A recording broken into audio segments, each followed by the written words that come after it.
Kagumlah bila saya melawat pada uh, detail BSDC. Ini merupakan kali pertama saya datang untuk membuat lawatan, walaupun seringkali nama BSDC ini disebut-sebut kepada saya untuk datang dan melihat bagaimanakah latihan yang dibuat oleh BSDC, dan ianya boleh dijadikan contoh pada seluruh negara. Jadi hari ini memang saya rasa sangat teruja dengan melihat kepada semua peralatan, kelengkapan dan jenis latihan yang dibuat oleh BSDC, yang sebenarnya boleh dikatakan atas keperluan industri driven, dan saya rasa ini adalah sangat penting dan perlu diberi perhatian yang serius. Dalam ucapan saya sebentar tadi dalam majlis penyerahan surat tawaran penempatan pekerjaan dan sijil penghargaan majikan di bawah skim pembiayaan latihan kemahiran, saya ada menyebut bahawa negara kita hari ini memerlukan tenaga kerja berkemahiran. Sebab kalau kita mahu lebih banyak pelaburan asing masuk ke negara kita, satu daripada kriteria yang penting sekali yang dilihat oleh pelabur-pelabur asing ialah tentang ataupun berkaitan dengan kemahiran pekerja-pekerja kita. Walaupun ada kriteria lain seperti kestabilan politik, kekukuhan dari segi perundangan dan sebagainya, tetapi satu daripada perkara mustahak sekali yang akan dilihat oleh mereka ialah kepakaran yang kita ada, talent yang kita ada, dan pada masa yang sama tahap kemahiran yang kita miliki. Dan ini juga adalah penting untuk mengurangkan kadar kebergantungan kita kepada pekerja asing.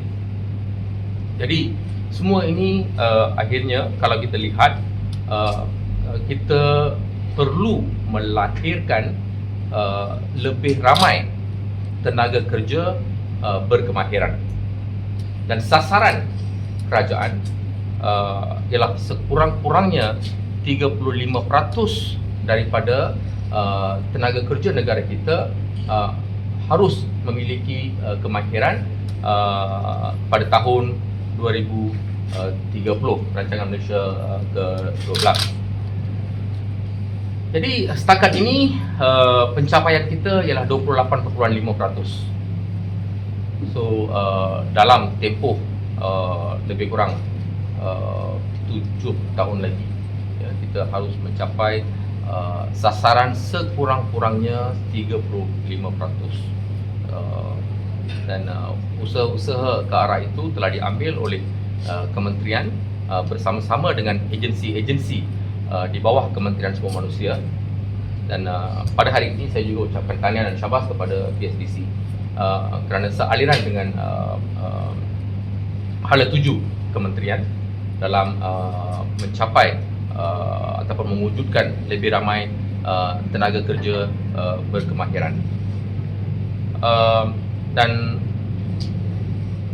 kerajaan juga telah memperuntukkan sebanyak RM7.2 juta untuk program yang dilaksanakan dengan usaha sama di antara PTPK dan juga Talent Corp, 7.2 juta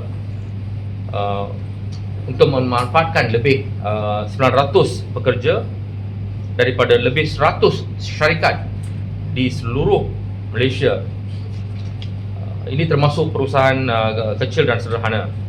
Dan kini terdapat 10 pusat pembangunan kemahiran negeri yang memberi latihan termasuk Selangor, Perak, Pulau Pinang, Kedah, Pahang, Sarawak, Terengganu, Negeri Sembilan dan juga Johor.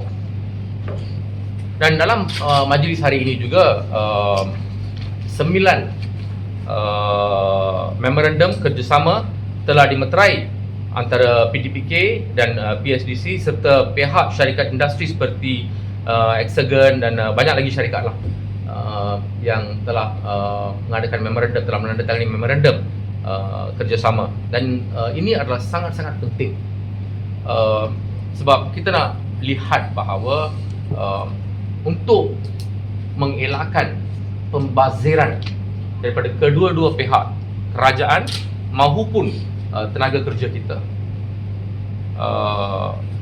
Kalau latihan yang diberikan itu tidak memenuhi keperluan industri, maka itu merupakan satu pembaziran. Pembaziran kepada kedua-dua pihak, kepada kerajaan yang membelanjakan wang yang begitu banyak dan juga kepada tenaga kerja yang menghadiri latihan itu.